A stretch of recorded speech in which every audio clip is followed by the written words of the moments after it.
Absolutely delighted not only to welcome you back, but to welcome to the stage for our final session today, Professor Yewande Akinola, MBE, award-winning design engineer, innovator and clean growth champion.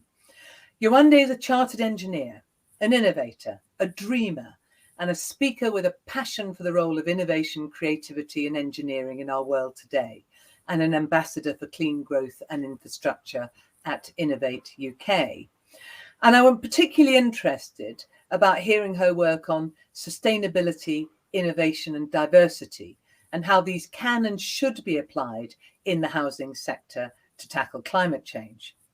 Now, I've only just met her for the first time a few moments ago, and I was delighted to hear that one of the biggest influences when she was doing her degree was a visit to CAT, the Centre for Alternative Technology in Machynlleth. And of course, that place in the centre of Wales has influenced so many people with its zero carbon agenda. Yewande, over to you. Thank you very much, Jane. An absolute pleasure to be here. And just as you said, Kat played a big, massive role in shaping my approach to sustainability. I can remember, spending hours and hours learning how to strip things back. A lot of what has happened, obviously, in the engineering space over the years has included adding things on. But Kat's definitely got me thinking about how you strip things back and how you go back to the basics. And that in so many ways would form the structure of my talk today. And it's really a pleasure to be with you today. A real huge pleasure. Thank you for having me. I've got a few slides and I would share them in a moment. There we go.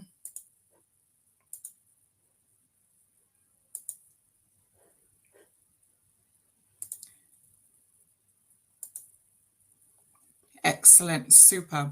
And I've titled this Tackling Climate Change, the Sustainable Way. Because obviously there's so many conversations around how we tackle climate change, and we've got COP26 not far from us, I guess, as a country in a few weeks. The conversations are happening. People are asking themselves the question, how we do it, when we do it. Hopefully the answer to that question of when we do it is right now. And people are also asking what exactly it is that we all need to be doing to ensure that we get to the place that we absolutely need to get to. My background is in engineering, and so my approach is very much an engineered approach, but with people, systems right at the heart of how we come up with appropriate solutions. I studied engineering design and appropriate technology, and I've had the incredible opportunity to work on projects all over the world, from small school projects to huge, massive, super high-rise projects. And the quest has always been to ensure that whatever solution that one was coming up with, there is a sustainable approach to it.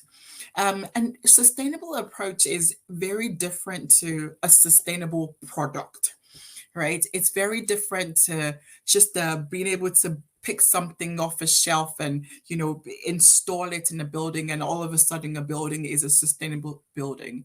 No, it's a different way of thinking. It's a holistic, very critical as well, a way of thinking to ensure that we're really rethinking and pushing on the boundaries of what it is that we think is possible in that space. There we go. And that only happens when we understand that we have a problem, and as such, we need to have a problem-solving mindset. That problem solving mindset needs absolutely to be sprinkled with lots of passion. It's everybody's problem, everybody's challenge to a certain extent. And as well, there's so many opportunities for doing things differently. So I say challenge, but then obviously with every challenge, there's the opportunity for innovation, for great thinking. And when I break it down in my head, when I break it down to be able to understand it for myself, it is technical action being very much equal to creative action. And that's a really exciting place to start from, because all of a sudden you take yourself out of that place of feeling the weight of, that problem solving mindset that we must have, to one that is creative, one that allows you to think outside the box, one that really allows you to imagine what is possible, and one that allows you to push on the boundaries of what it is that you have actually seen, either in your typical design solutions or in what is being presented at that moment in time. And that creative action then forms this perfect layer, perfect foundation for engineering design action, right? Because engineering design is the tool to bring that creativity to life. And with that in mind, you can then take that big, creative, potentially fuzzy, but hugely impactful place of creativity into manageable chunks, into purposeful, coordinated engineering design action. Um, and then with engineering design, the question then becomes, how can we ensure that the engineering design solutions that are being proposed are sustainable? And that is a question that can be asked at every single point. Whether it's providing 100 homes for people in a community, to trying to work out what the layout of those homes would be, to try to work out if we go decentralized or centralized in terms of services.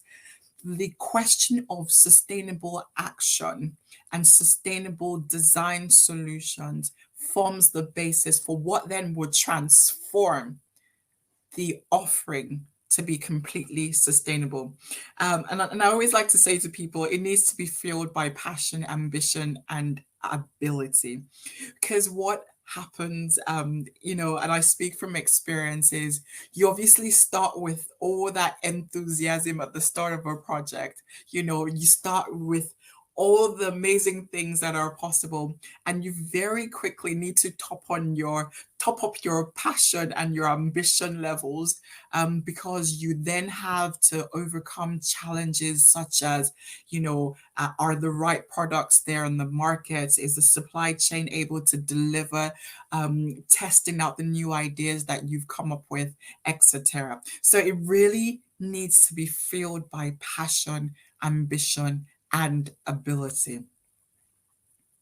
I'm sharing this slide because it's very much a part of, I guess, my history, my background, my influence as well. So I was born in Nigeria and I grew up in Nigeria, and I spent a lot of time on a university campus because my mom was a lecturer in the Department of Fine Arts. And so I was surrounded by fantastic architecture. I was surrounded by sculptures. I was surrounded by an interpretation of the culture of the land, interpretation expressed in the buildings, and very much influenced by, I'd say, in the words that were used at the time, a foreign architecture. And this, as you see on your screens, was the reflection of that mixing of culture, so the local culture the architectural influences that had come from Germany at the time, because the architects, I think, might have been based in Germany, as well as, the ambition to find a solution for the university students who were going to be experiencing those spaces. And that is very much what we are as a society today, hugely influenced by everything that is around us and beyond. And that again needs to form part of our creative perspective when we come to coming up with solutions for our immediate environment. It really is to make sure that we're designing appropriate solutions for the people that we are serving, their different cultures, their different ways of living, and understanding their patterns of consumption as well. Because it's only if you know how people live and exist in a place that you'd be able to actually find the best sustainable solution for the people who are going to occupy your spaces. And I've put this slide again, just pretty much to carry on in the message from the previous slide. Again, this building, I spent a lot of my growing years in this building.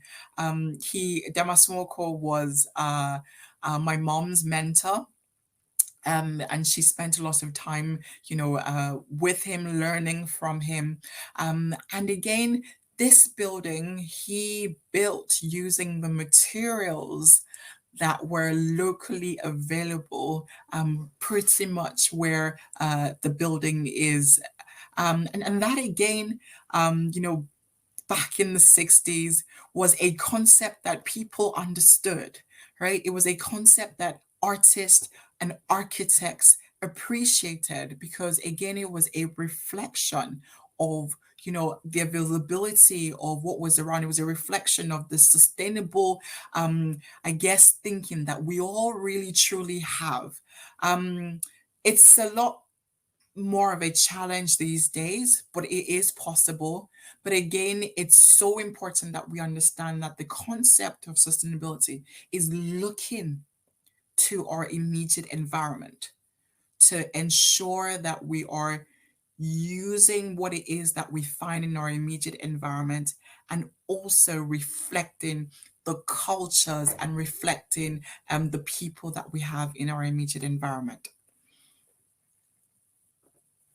A little about me, and actually this then starts to connect into how I understand designing for sustainability. I spent a lot of my growing years building models in my mom's front living room. You can see that in the left top corner of your screen. And I always imagined I would become an architect. It didn't quite work that way. I ended up becoming an engineer because my mom got involved. She she came into my room one day and said, actually, with engineering, you would be able to design water supply systems and design power systems and design transport systems. But actually, I think what she meant was, if you become an engineer, you'd be able to fix my car. I think that was pretty much what it was that she was hoping for. But then I ended up studying engineering design and appropriate technology. And as I mentioned earlier, that took me to the Center for Alternative Technology. And the main message in this general engineering program that I was on was stripping things back, ensuring that whatever you were creating could be managed and maintained with resources that were immediately available, right? So it didn't make sense to design or provide a water pumping solution that the members of the community who use the pump would not be able to maintain if one of the parts broke. It didn't make sense not to use the rainwater that was falling on their roofs if there was a huge, massive water supply crisis. And in so many ways, that still applies very much to the idea of designing for sustainability. It's designing for context, people and their lifestyle. It's designing for continuity to be able to say, right, we're going to put this super cool system in our buildings, but we need to make sure that when we need to replace a part of the, ventilation system, we know that we don't have to go too many millions of miles to fix this system. It's also about designing for upliftment, for progress, ensuring that the spaces that we create then help the people in those spaces feel so much better, and they can be the best versions possible of themselves. So that problem solving mindset, then you can kind of see, the path. It's technical action, it's communicating design, it's the different design stages, it's breaking the rules for sustainable design, it's the design for the reduction of energy consumption. And breaking the rules, you don't have to kind of go out, wanting to break all of the rules, but it's giving yourself the freedom to break some of the rules, and to always remind oneself that if it's not a system that's been designed to reduce energy consumption, then there's something not quite right. I've got a few case studies here, and I'm going to do something very quickly. I need to make sure my laptop has got charge. Talking about energy, 1 second, if you just bear with me.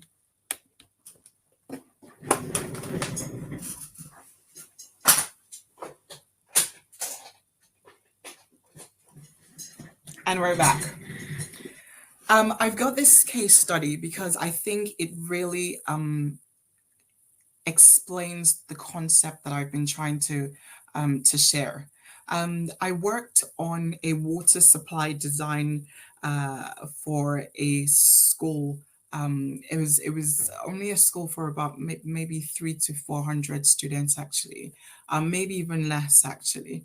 And what we had done was to really take the different aspects of the building into different areas, to start to rethink what it was that we were providing the school as well as the students.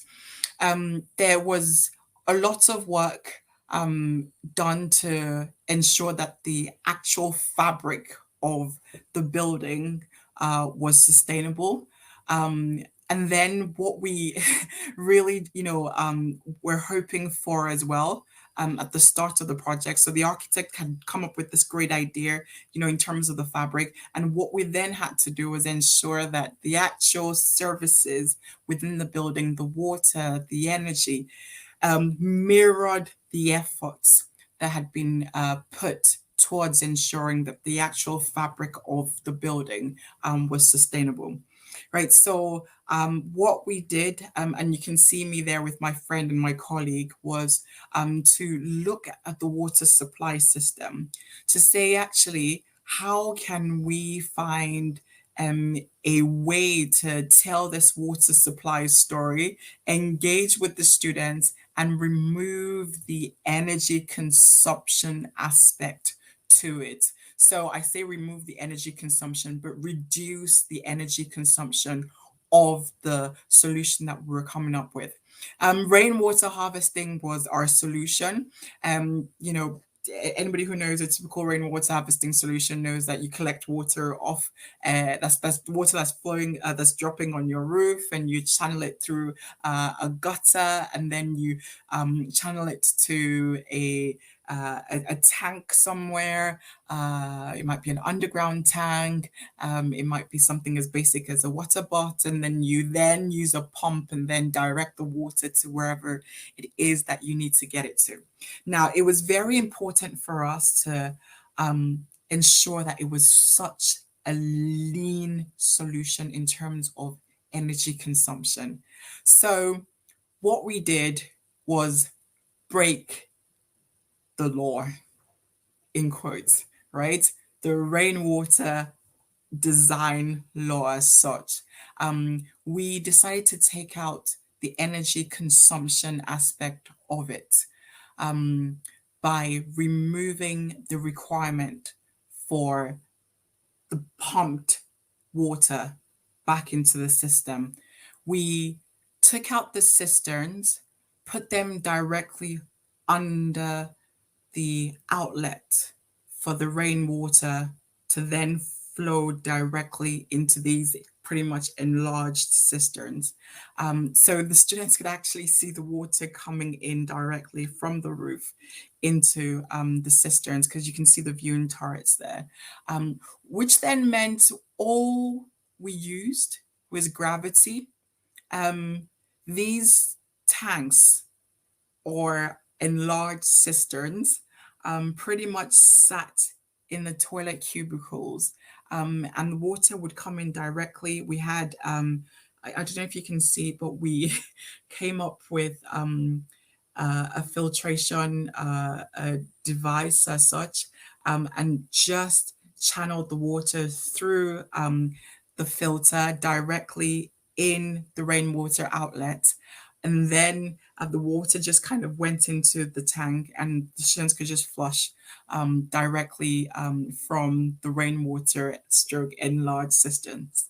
And that is an example of really simplifying the challenge, and ensuring that we are not afraid to also include the word innovation in our quest for sustainability. Innovation and sustainability, in my mind, really go hand in hand. And it is really about ensuring that you can get that total design in terms of all the different parts speaking to each other. We could have ended up with a typical rainwater harvesting solution, but that one step further was a rainwater harvesting solution that did not need any energy to, well, get the water from where we had collected it to where we actually needed it. And these viewing turrets were amazing. At one point, we actually considered rubber ducks in the tank, so the kids could kind of see the level of the water, and the ducks kind of like bobbing along in the tank. So again, great learning for the students there as well. And it was great because it was very hands-on. It was very hands-on as well because a lot of the parts as such were not available in the market. And I guess that's the other aspect to achieving a sustainable design and ensuring that you have that total design response, is ensuring that the sustainable design that one is coming up with, also enables the design to be to be able to be manufactured as well.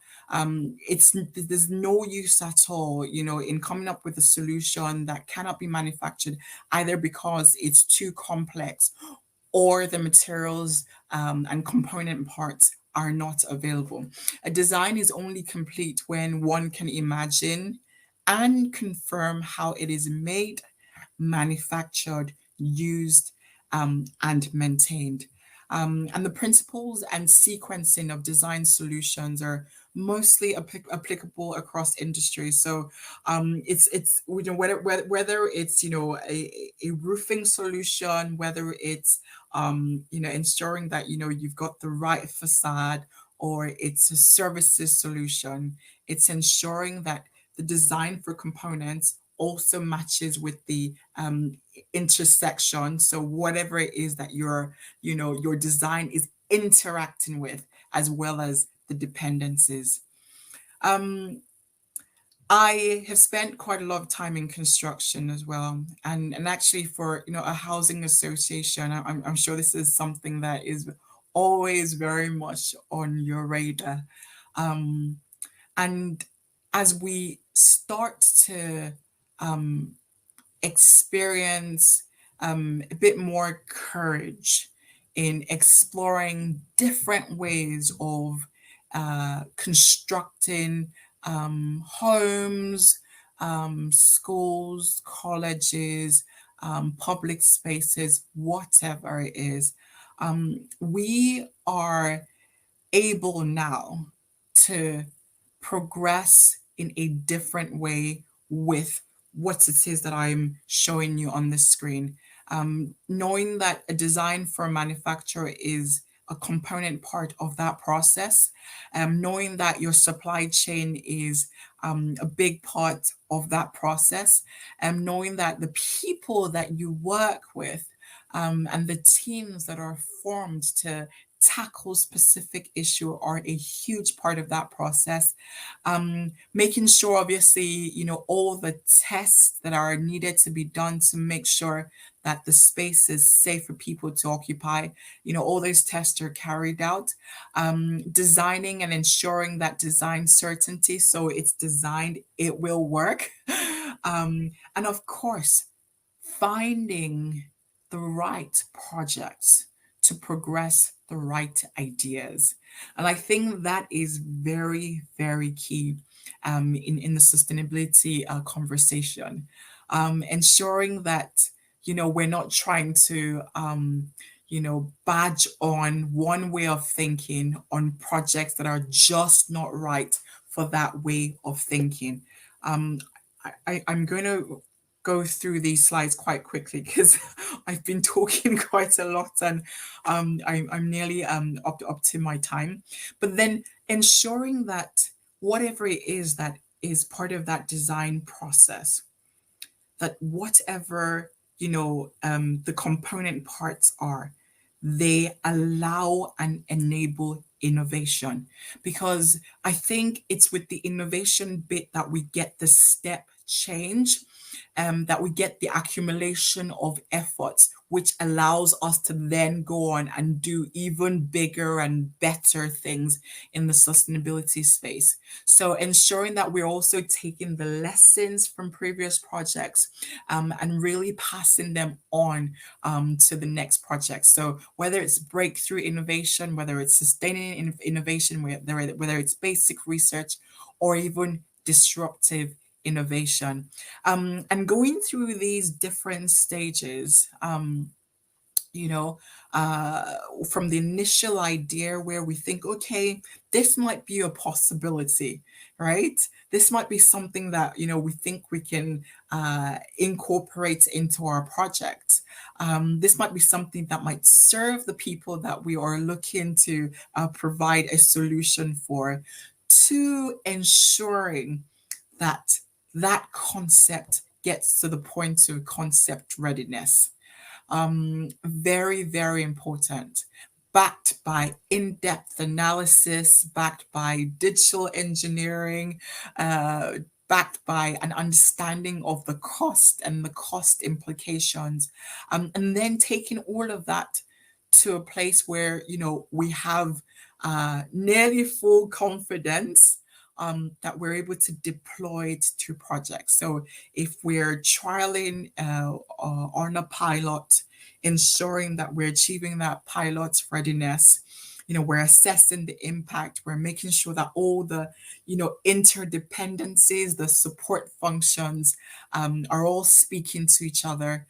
And then when we then go to project readiness, we have even better opportunities and chances for us to really stamp innovation and sustainability all over the projects that that we have built up to.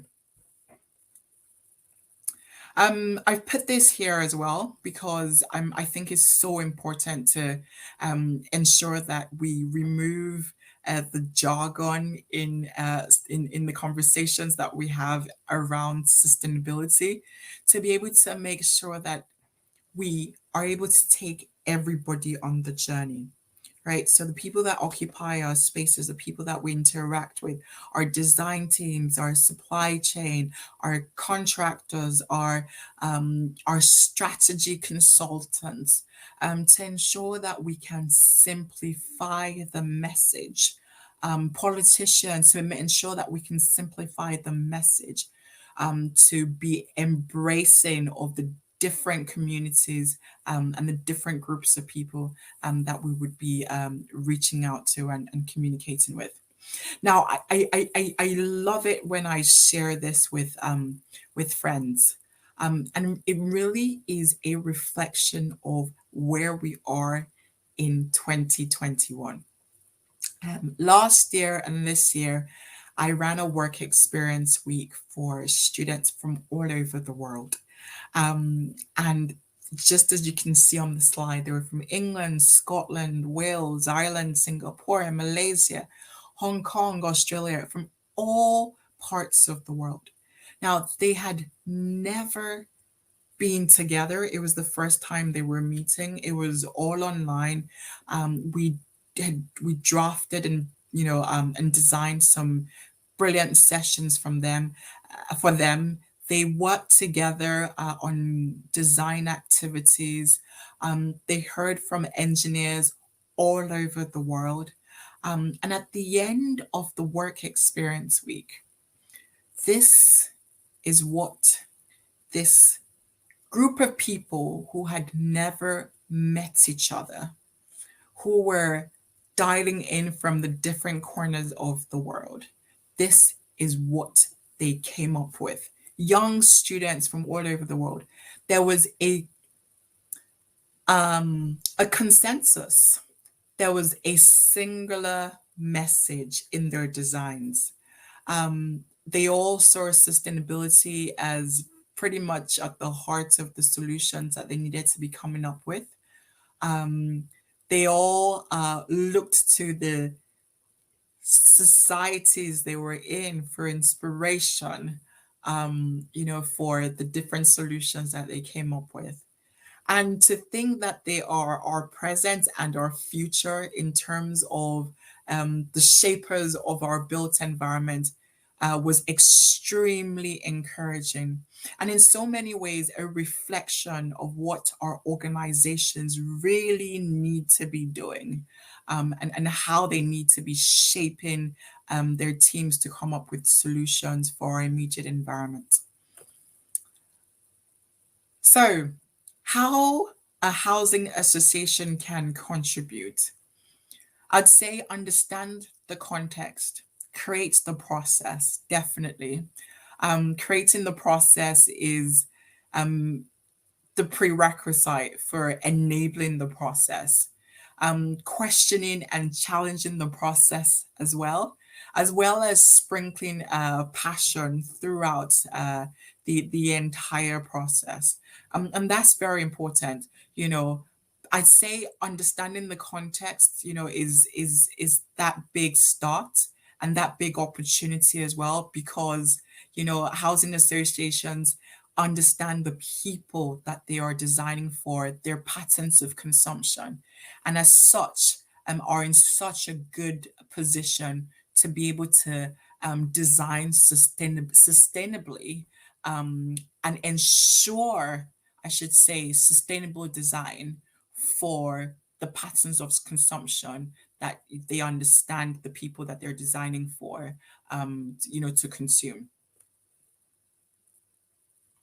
I put this slide here because housing associations sit right at the heart of community.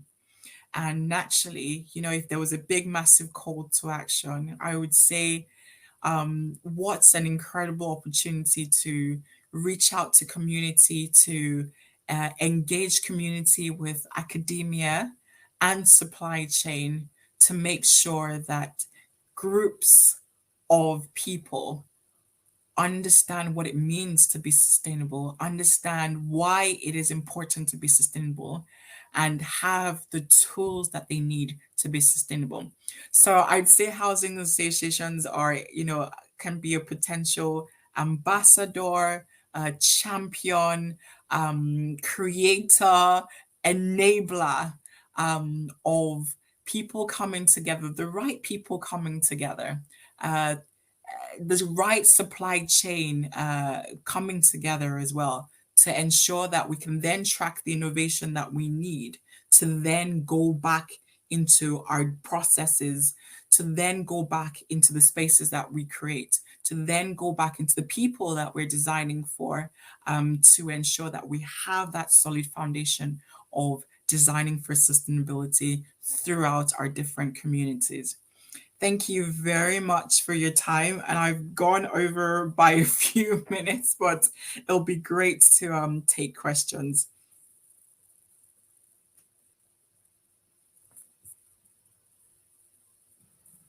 Thank you so much. I just thought that was simply wonderful. Thank you so much for spending that time with us today. And there were a couple of things that really interested me in what you were saying, because when you talked about absolutely, going back to basics, I just thought that's kind of like where we do need to start now, because we're all operating in systems where the system almost drives us to keep operating badly, because the system was not created, because the system assumed an infinite supply of fossil fuels. And if you assume an infinite supply of something, then everything is predicated on that.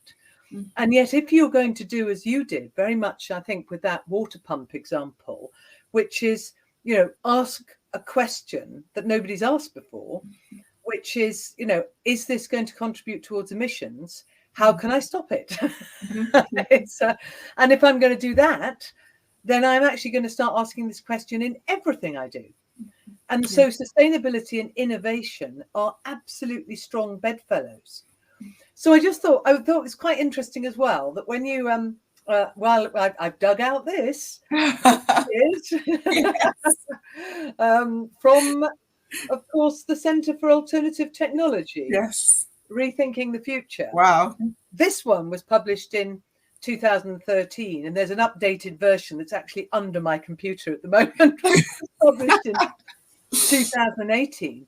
But what was interesting about the work that CAT has done, and where it is still innovative, it has looked at the innovations available now.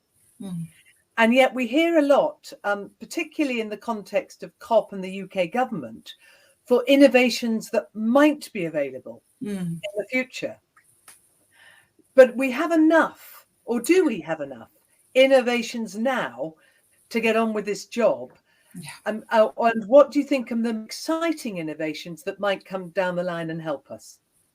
Oh, do you know what? That's a great point, and without a doubt, we have enough now to get on with the job. No, we really do. And actually, when I think of some of the challenges that I come across when I'm trying to incorporate sustainable design into a building a solution, right? The challenge is not for lack of ideas, right? The challenge is not a lack of possibilities, right? The challenges are mostly trying to convince the next person that it's the right solution, right? The challenges also include getting supply chain to be confident enough to invest in getting that material, that component part to me, because it sits out of their typical offering. And that's where we need to have the courage to do the right thing, because I think we are way beyond the question of whether we should or not, right? I think the question should be, how do we do it? Because we've got everything that we need to do the right thing. exciting projects that are currently, on the way, and would be with us very soon. And they're mostly around, the hydrogen, mostly around, battery solutions. But they are products. They are not systems, Yeah. right?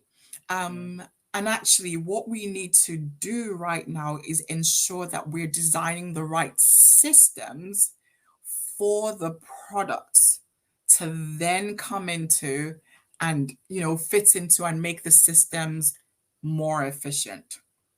So the task on our hands right now is to make sure that we are putting the right systems in place.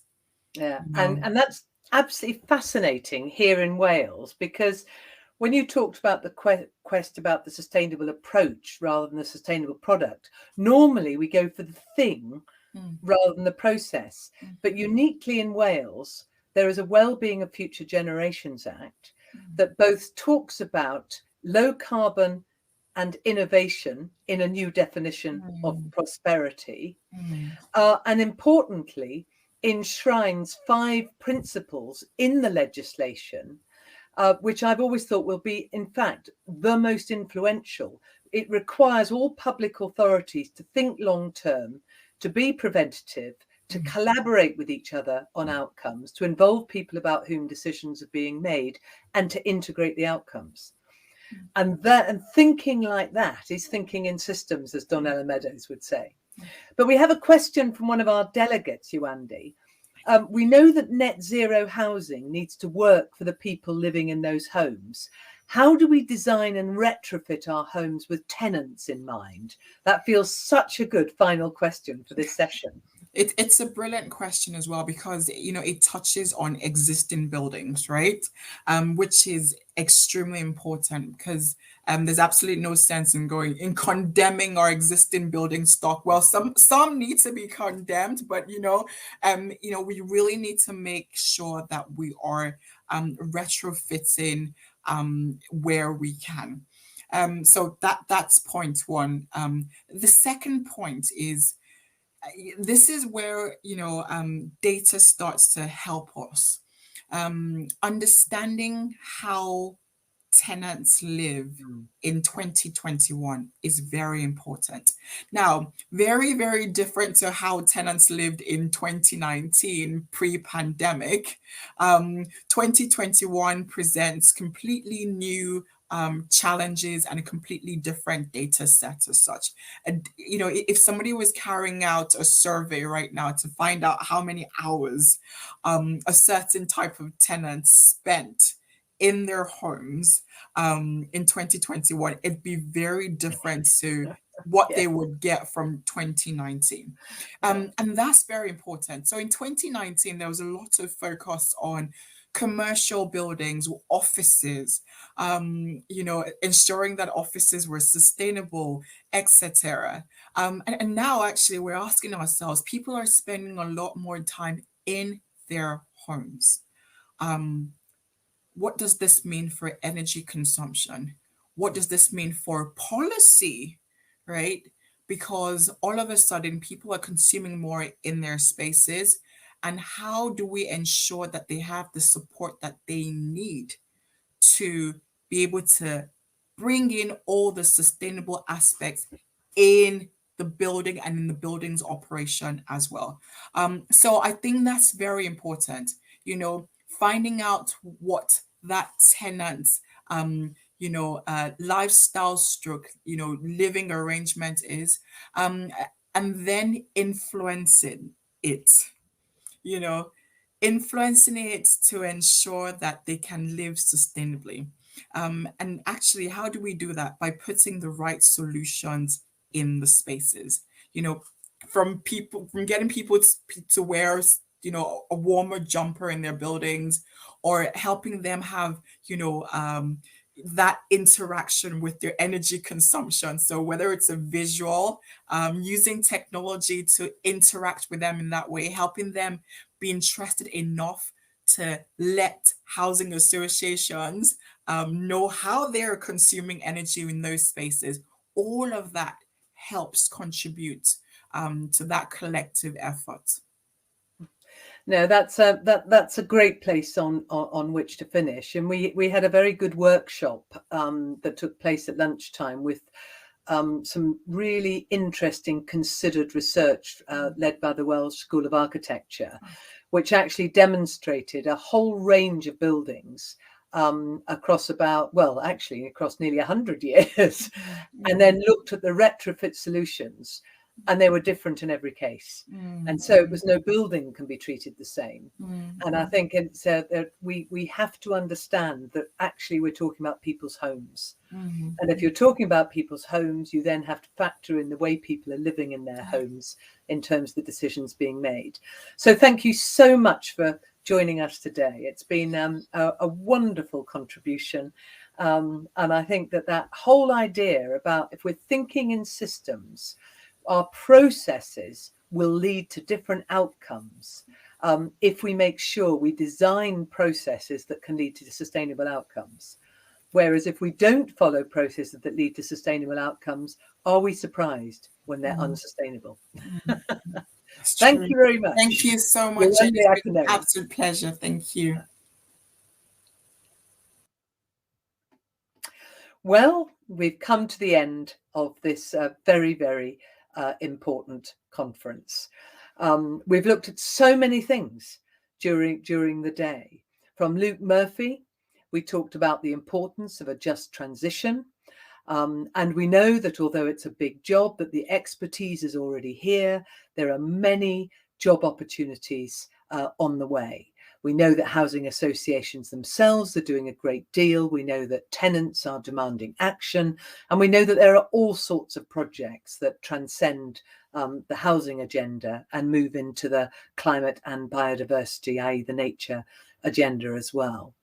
We heard from Lee Waters, an ambitious minister who rightly told us that Wales has often been good at experimentation, but has been less good at scaling up delivery. And that as a minister, he and his cabinet colleague, Julie James, are going to have an absolute focus on delivery and scale and pace. We heard from David Hawkey, a man who was an academic, who is now at the heart of the Scottish government, driving a very, very interesting and very ambitious heat and energy and efficiency strategy, using regulation to drive the agenda. And I think the point about regulation is one I want to throw back at the housing associations on this call. If there are regulations which would help you as a sector behave better in the context of climate, then it'd be far better for you to propose them to government than government propose them to you.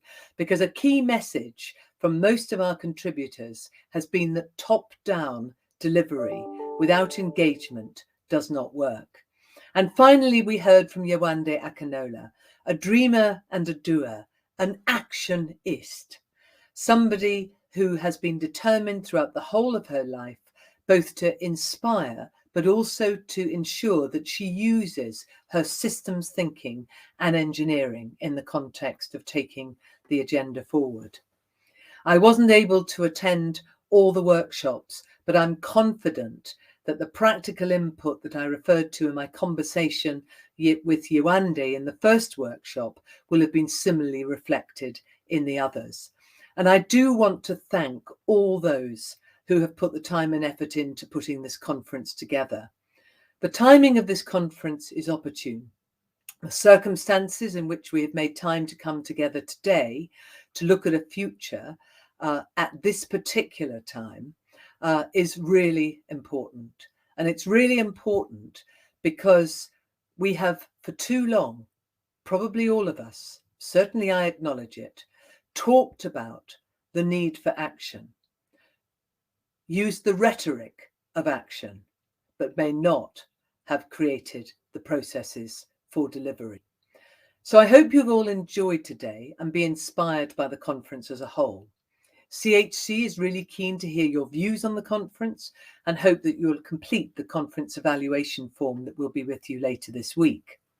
The presentations, the workshops and the videos of all the sessions will be available within the next fortnight. So I really want to thank all the delegates for attending today and all the speakers who have taken part to make this conference a success. And I'd like to leave you with the words of John Rawls, the American philosopher, who inspired me hugely when he said, "Do unto future generations what you would have had past generations do unto you." My generation has done very badly in the context of future generations. The generation below me is doing equally badly, and we know that because of the rise of emissions that we've seen. But we will see an inspired and equipped younger generation tackling the issues. Let us not get in their way. Let us make sure that we own up to our bad ancestry and become good ancestors, and go away from this conference today determined to take actions to make us part of the solution rather than part of the problem. Thank you very much. Diolch yn fawr iawn.